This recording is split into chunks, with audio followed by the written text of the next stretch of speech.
Hi மக்களே, வணக்கம். நான் உங்கள் டிஜே.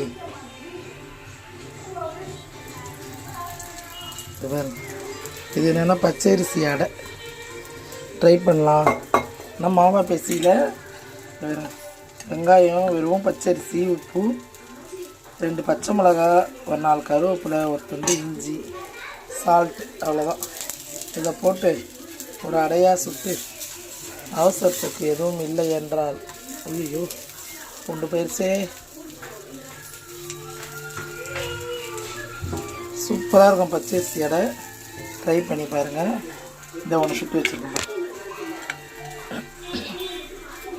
2 கருவேப்பிலை, 2 இஞ்சி, ஒரு துண்டு இஞ்சி, சீரகம், 4 கருவேப்பிலை, பொடியாக அரிஞ்ச வெங்காயம், 2 பச்சை மிளகா.